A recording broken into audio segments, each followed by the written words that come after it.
Hello, everybody, and welcome to another Tech Art for All video. I want to welcome all of you, and I am really happy to see you guys hopefully enjoying the videos that I've got so far and coming back for more.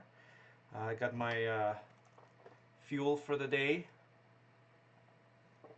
so I'm all pumped up and ready to go.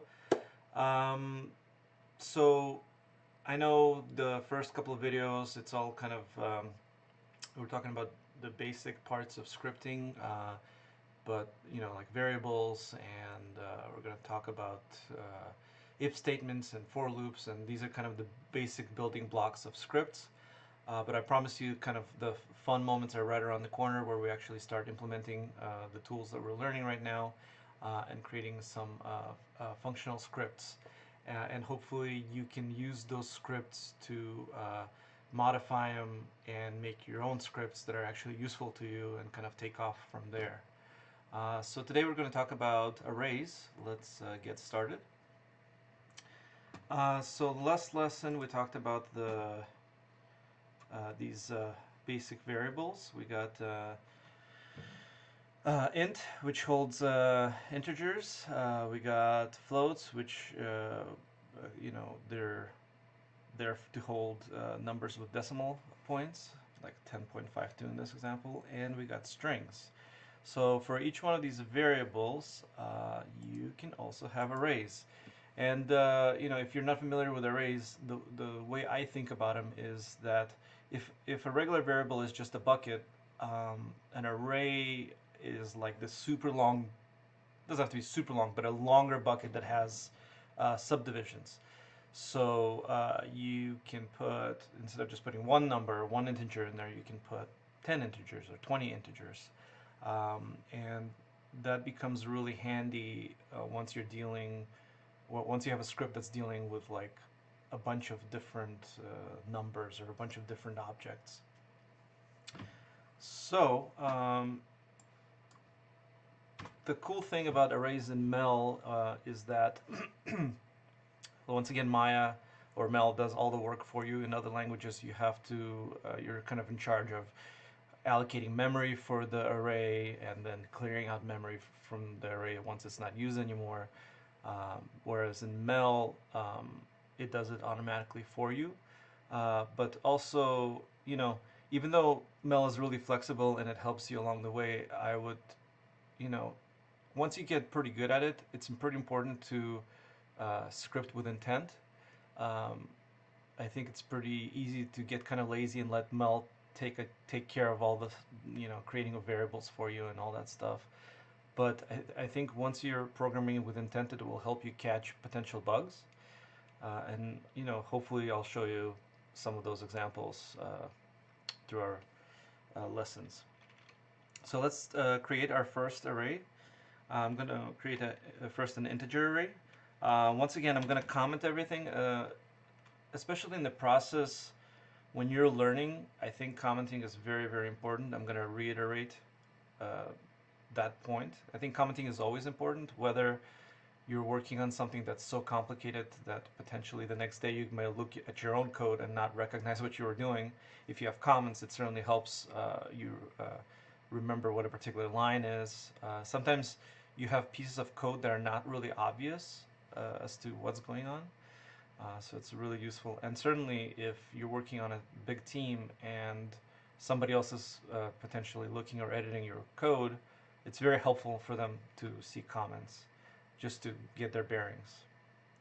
Okay, so double slash, and I'm going to write a comment.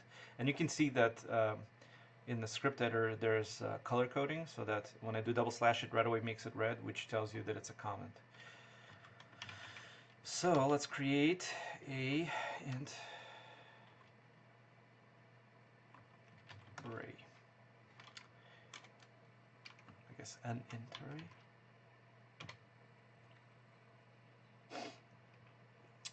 And the way you do that is you type int. So it's very similar to a regular variable, but there's one difference. $sign. I'm going to call this int array. Obviously, you can call it whatever you want. You want to when you're naming your variables, you want to give it like a useful name, something that describes the data that it holds.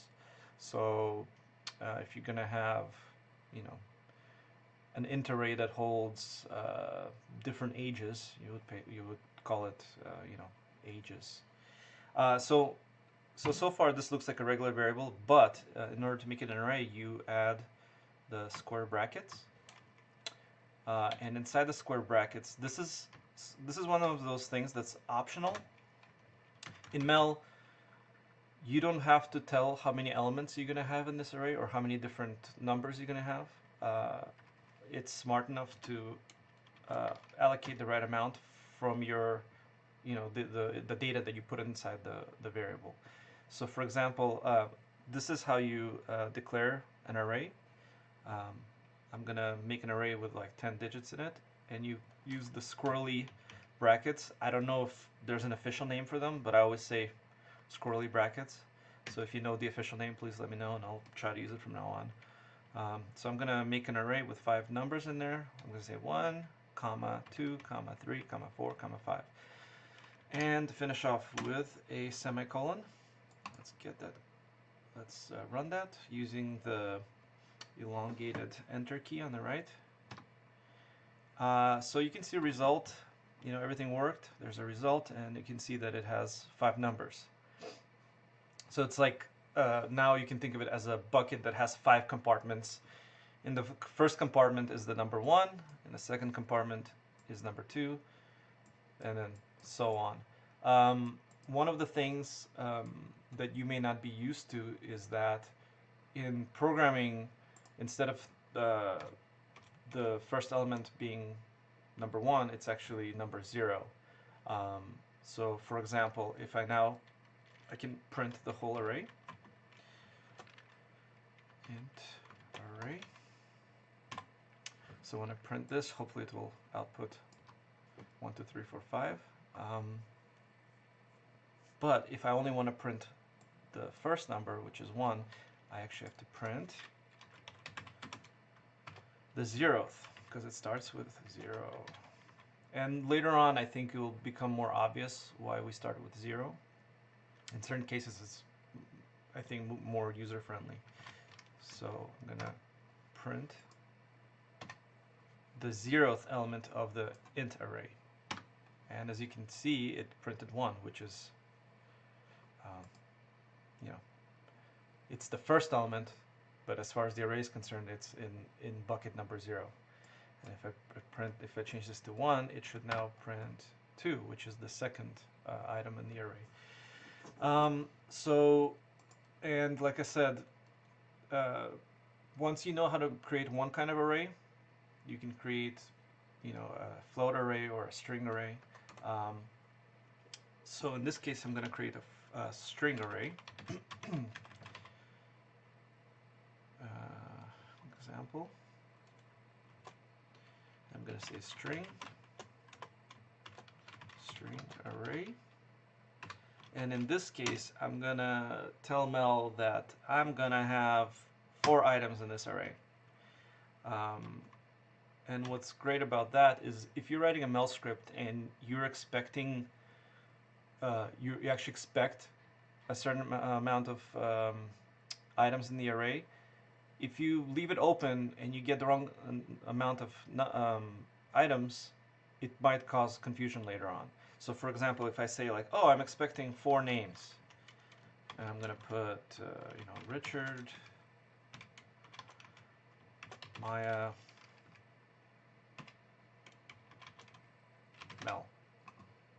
So here I'm saying I'm expecting 4 things, but I'm actually passing it 3 things.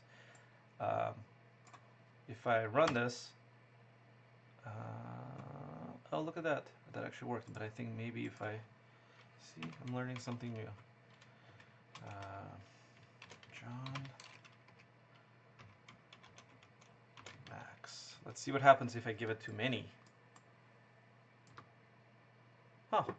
Well, there you go. Here's one example where Mel actually automatically, it's smart and it's adjusting the size of the array for you. Okay, well, I take back my words.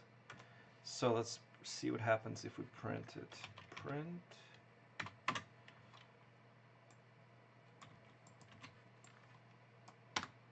Oh, I guess it still worked. So, yeah, I'm not exactly sure at this point why you would limit it yourself. If anybody knows the answer, I would certainly love to hear it. So currently I have an example for an int array, and I also have an example of a string array.